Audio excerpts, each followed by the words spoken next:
Oh boy, he's here. The funny guy from Hades that gives me a lot of darkness is finally an Ultrakill. Though we gotta leave Gianni hanging if we want to find him. Sorry, Gabriel, I'm not here for you today. Just keep playing your organ. I gotta go beat up the sun. Never mind, sunlight is canceled. It's raining blood. One of you isn't actually Sisyphus, right? There's actually a stage here? Hey, whoa, no, I am not dealing with you today. Oh, this is gonna be hell. Here I was thinking that every Prime Sanctum is just gonna be some roller coaster spine before the big boss of the level, but no. P-2 has an entire gauntlet before it. And it's not like a couple of enemies to warm you up before the big guy himself. It is an entire CBT session of just getting stomped and destroyed. And for as much as I love it, I don't think I would have been nearly as successful in beating it if it wasn't for this amazing track by Keygen Church.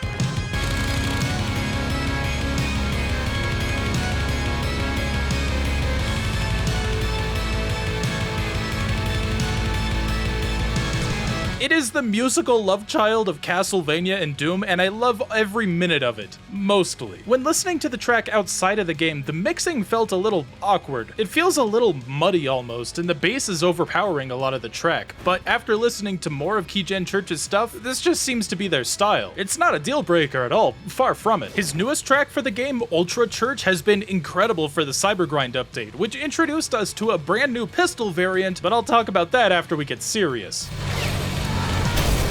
The SRS cannon takes the slot of our green rocket launcher. Instead of freezing our rockets in place and modifying our primary fire, this thing lobs a cannonball from somewhere between 2 to 5 damage depending on how long you charge it for. That's pretty good damage right there on its own, but when it makes contact with an enemy, that cannonball bounces right up back into the air, letting you capitalize on it for some extra damage. Alright kids, it's time for my new favorite segment on this show. What crazy shit can that weapon do? Fucking die! Can you punch its ball through a horde of husks? Nice job. Can you use it to one-shot a Cerberus? Nice. 2 shots, that's close enough. Well, I'll be damned. That knocks me on my ass. That's not what I meant. That concludes this section of crazy shit weapons can do. Join us in about 5 seconds when we talk about the red one. I hope you took tap dancing as your high school elective because you're gonna need to be quick on your toes if you want to get around these 2 invincible Mindflayers. These guys made me go into my settings and turn the music volume down just so I could hear them charging their fireballs, because as long as I'm staying focused, I could stay practically invincible from constantly parrying their fireballs. But if I don't hear them coming, I'm as good as dead. And yes, there's 2 of them. Now that I've broken your porcelain, I'm gonna need you to sit the fuck down.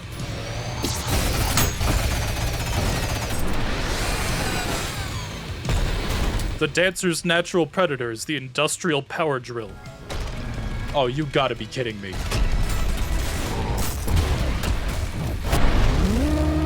That was easier than it should have been. It was a lot easier than these blood hallways, I'll tell you that much. Christ, this looks like one of those nightmare areas in Dusk. When the update first launched, if you touched the blood that orbits around the room, you'd just be teleported back to your spot like you fell off a cliff or something. But now it just does flat damage to you and you have to jump back out. But if you fall back in it, you're dealing more damage to yourself. Maybe it's not so much that the challenge got harder, it's just that it changed and I'm less used to this new method of getting out of it. But man, I've lost so many P rank attempts post-update because of this reworked blood room. I don't know what it is. I really shouldn't be falling in there anyways because I'm entering each of these with a core nuke to just kill the virtues immediately. Remember kids, malicious faces are just living grapple points. Also virtues, probably more so virtues actually. Alright, you've had your fun with some blessed mind flayers. Now how about for something a little bit more hideous? I genuinely love this arena because it is the epitome of punishing you for overthinking. Naturally, the hideous mass in the center of the arena is gonna make you start panicking. You have to make sure to look out for its shockwaves and its harpoon because those will slow you down and interrupt your movement. But much like the mind flayers before, you can use this thing's mortar fireballs to parry them into an enemy or just use them to, you know, restore your health, which is gonna be really handy with all of these sentries that spawn. But let's face it, you're gonna have a much easier time than I did recording this because because now we've got the Sharpshooter pistol. That's not to be mistaken with the Marksman because, those are both very similar names, god damn you. Anyways, welcome back to You Can Do What With That Gun? So the premise is simple. You hold down right click to start charging it by spinning the gun around like a revolving ocelot, but the fired hit scan on its own will only do 1 damage. That's ignoring any of the damage modifiers like immunities and limb shots. The catch is that this thing will ricochet off of any surface and can even damage the same enemy if you aim it right. It also will kind of auto-target a headshot off of ricochet as long as it doesn't need to adjust too much. So in the case of like Cerberite, you can get 6 damage off a shot, and you got 3 shots of this thing before you have to entirely wait for it to recharge. It can bounce off of coins like other hit scan weapons, but doesn't gain extra damage per coin, peaking the thing's damage output with a single hit scan after just a single coin. But each coin also gives it additional bounces, so in a way it does increase damage depending on how many coins, but only kind of. The only way that you'll get that damage multiplied onto a single target is by firing it between 2 perpendicular walls. Otherwise, that damage is only going to be distributed evenly between all of the enemies that it hits. This is the red gun, after all. The damage did stack per coin when the update first came out. That's how you saw all those videos of people one-shotting the flesh prison with it, but it was patched literally less than 24 hours later. And that's fair. This is a pistol variant that you can buy before even finishing the first layer. But in replaying P-2 after this update dropped, I realized how many of the arenas really worked with this thing. It's a weapon that benefits a lot from closed-in spaces, so that room with the Cerberite or even those 2 virtues right after almost beg you to use the Marksman. Which makes it surprising that Maurice only shows up like 5 times in this map, because this guy loves the red gun. Is it possible for a revolver girl and a Maurice boy to find love? So this video was meant to come out like 2 weeks ago, and the red revolver here was like the sole reason I had to delay it this far. And honestly, there's more tech that I haven't even covered, and stuff that is probably going to be discovered well after I render this thing, so I look forward to that. I'll talk about that in the Act 3 video. But with all the shit this thing does, I'm surprised it doesn't just let me fly with how broken it is.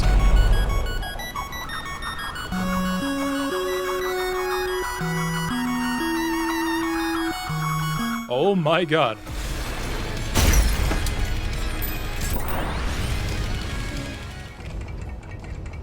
You know, Ultrakill has made me feel a lot of ways before, but I've never exactly felt like I'm trespassing like this. Really? Only 3 locks? This guy should have as much security as Hugh Neutron's woodworking shop. What are you doing? The Flesh Panopticon, an upgraded, higher-tier version of the Flesh Prison that held Minos Prime, built specifically to house the soul of Sisyphus Prime. And if we actually had to fight this thing, yeah, it would be pretty tough. Now, if you're thinking, wow, that just looks like a bigger Flesh Prison, you'd mostly be right. He has a lot of the same moves, including the Virtue's orbital strikes and these black holes that strip you down to 1 HP. But instead of the Mindflayer's blue homing balls, this guy straight up just calls an airstrike on you like a Call of Duty kill streak. Out of all of the updates that have dropped that I'm talking about in this video, this is the one attack that made me load this guy up in the sandbox so that I could study his moves. Getting good at avoiding his malicious mortar strikes is gonna be essential, even though you don't fight this guy for too long. You can parry them back at the thing if you're feeling ballsy, and I did find out while recording some cinematic shots for an intro that I didn't end up making for this video, that when the mortars are close enough to be parried, the fireball graphic fills up with this dark yellowish orange. This could totally be a lighting bug, but I started using this to my advantage in the cyber grind, and yeah, it works, it's reliable. You can escape his mortars pretty reliably with a well-timed rocket ride. I'm just not good at thinking fast enough to utilize this effectively. It took me until I livestreamed the cyber grind update that I finally learned how to use this thing effectively as a way of climbing back up onto the arena. I think I all the mental capacity I have for this right now. Thanks, Touch Grass, for the advice. If you want to get really wacky with the parries here, you can deal just enough damage to send his golden eyeballs into freefall with a shotgun and knuckle blaster punch, letting you grab it with the whiplash if you're fast enough, and then feedbacking it into its mouth.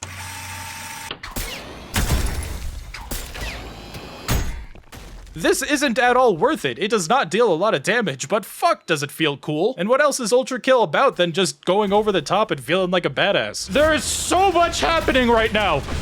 Good lord, who made this? Hey, where we going? You! My thirst is not yet quenched. This should be the last one. Run. Oh my god. fucking mod neck bot. Johnny, no! I can't. I paid you, please. Yeah, they're just. Oh my god. Sorry, Gianni. Wait, hold on. I can't leave without my cat. Peter's cat, I mean. Oh my god, look at him. His face isn't lined up properly with the model. That is so cute. Look at that goofy ass smile. Now I see where Peter gets his art style from. Oh, right. We're here for the spoilery part. Okay, so where were we again? Actually, I don't care. I want to go fishing. Fish fear me. Women want me. I want men. You know how it goes. Yeah, your eyes are not fooling you. This is a fishing minigame, exactly where I said in my previous Ultrakill video that they should do a fishing minigame. I had no idea that they would actually do this. I wanted them to. I felt like it was a pipe dream. I thought that they were going to do something sillier. But no, they went with a fishing game and they went all out with it because it is so much more than just, you know, find fish. The mission ends up turning into an elaborate level-wide puzzle of using specific baits in specific ponds to snag one of every one of the fish collectible silhouettes that you see at the top left of your screen. You got to collect all of them to move on and get out of this level if you actually care enough to. It starts off pretty simple, catching funny, stupid fish from the main body of water and then cooking them up into fried fish, but this later devolves into finding a bomb fish in the lake to the side and using it to blow up a blood cave and fish for eyeballs and that monster from Iron Lung. You eventually find the dope fish in this well, which certainly can't be a coincidence because the bottom of this well houses some deranged gamer with a Minecraft bed who's obsessed over this alleged size 2 fish. Something that, let's be honest, isn't real until Hakita decides to patch into the game because only him and Peter have one if you look at the leaderboard. Oh wait, they did patch it in, except no they didn't. This is just gonna be the next generation's removed Herobrine, I'm calling it now. But what we don't have to patch into the game, voice crack, holy shit. But what we don't have to patch into the game is a national icon.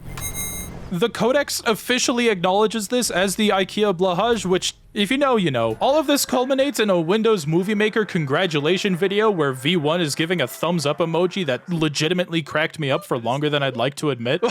And I can only assume that this was made by God himself because we have his next testament right at the end here. This 4th testament has God reflecting on why he even created hell in the first place, feeling great shame for even creating a realm that's whole purpose is to punish people. Eternal damnation might be a little too intense of a punishment for some of the crimes that they've been sentenced here for. But he didn't come to that conclusion on his own, for it was Lucifer who planted that seed of doubt in his mind. Which, you know, from what I remember from Sunday school, that is pretty accurate to Christian mythology. I could be wrong though. It was in a moment of weakness that he banished Lucifer down to hell, and once he realized what he'd done, he could only weep, feeling deep regret and abandoning heaven altogether, which left a power vacuum that King Sisyphus decided to take advantage of and use as a moment for his uprising. Speak of the Sun Devil. Maybe it's like this because they knew whoever would try to go in would just get slaughtered by the flesh panopticon. Alright, so here's the thing. The fishing octagon is not a boss fight. It is a fight for survival. And I don't mean that as a metaphor for the fight being really hard. No, I just mean that you need to survive until Sisyphus himself shows up with a steel chair. This prison to hold me.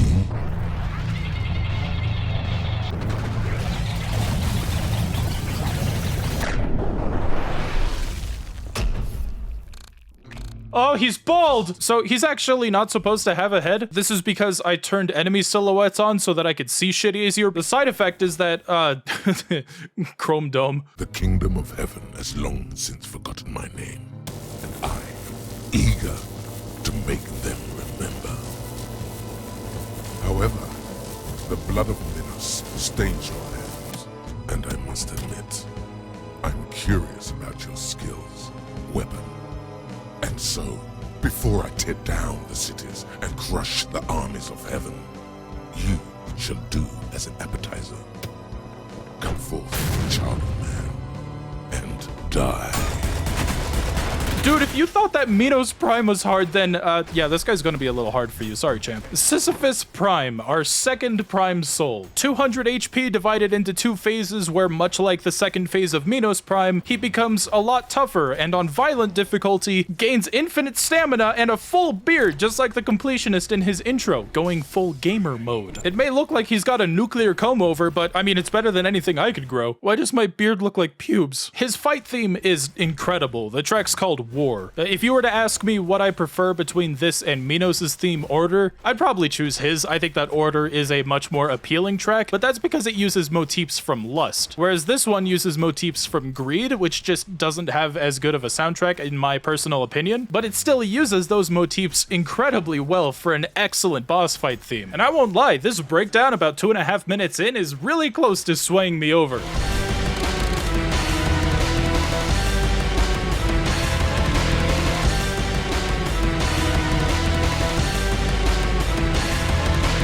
If you recall in Minos Prime's fight, he has this like 1, 2, 3, 4 combo where on the 4th hit you can parry his attack. Sisyphus has the exact same move, and a lot of his moves are going to be 1 through 3 combos, sometimes on the ground and sometimes in the air, indicated by an audio cue. And that's most of what he's going to do. He doesn't have any projectiles. The closest he has to a ranged attack is when he sets off this little bomb on the field, but even though you can parry him while he's throwing it, that doesn't affect his attack at all. He's still gonna throw that thing. Destroy. Yes, that's it. That's not to say that his telegraphs are inconsistent. He only has maybe 1 or 2 moves that aren't led with an audio cue and just expect you to dodge once you see him winding up a kick in front of you. Other attacks are him teleporting off screen for a second, which is your indication to either dash or jump and dash out of the way so you're not caught in the shockwave on phase 2. It's a lot of stuff like that. Very split-second telegraphs that you're gonna need to memorize if you want a fighting chance here. And when I say memorize, at least for violence difficulty, I mean memorize. This guy is a game of Simon Says on crack. He is Punch-Out on steroids. I probably have an easier time fighting Mike Tyson at the end of Mike Tyson's The Punch-Out. Not The Punch-Out. But once you get him memorized, the entire fight turns into a beautiful dance of choreography and occasional counters if you can work a parry in. It only seems fitting that I finish this guy off with a serious cannon. What is a cannonball if not a small boulder?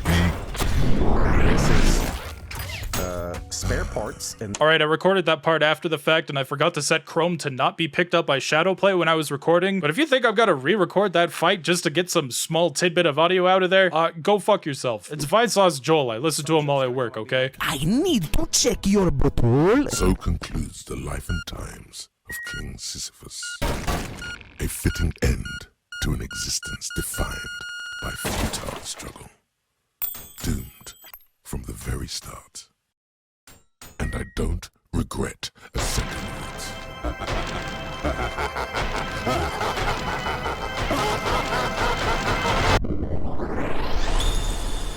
One could imagine Sisyphus happy right now. At least that's what the codex says. That really shouldn't be a surprise at all. It takes some godlike determination to suffer the same fate that he had to suffer through. Pushing a boulder up a mountain basically for eternity, waiting for his chance to strike back against heaven's forces once God fled. He knew that he couldn't do it. He knew that he wouldn't be able to beat heaven's forces, but he still tried anyway, only to be decapitated by the blades of Gabriel, where the fury of the sons of greed emanated from where his head once was. His determination was so strong that his soul already began to form into a prime soul before he could be fully imprisoned. Dude was already a powered up humanoid prime soul before he even escaped the flesh panopticon. He dealt the killing blow to it from the inside. Compare that to Minos Prime, who comes out of the flesh prison like one of those orbs at the end of a Castlevania stage that needs a bit of time to juice up into a full man. A much relatively smaller man. I don't know, man. I loved his fight. It felt like I was going against a Tekken player and half expected him to start Korean backdashing. But lore-wise, I almost feel like we did something wrong. Like, sure, he would have never sided with V1 to, you know, take down heaven or even side with Gabriel. But I can't help but feel like that V1's motives of just collecting blood and diving further and further into the circles of hell might come back to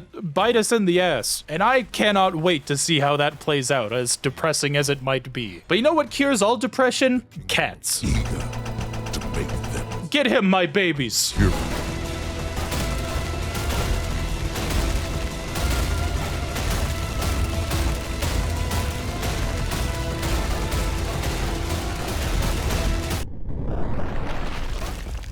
Remember to spay and neuter your cat.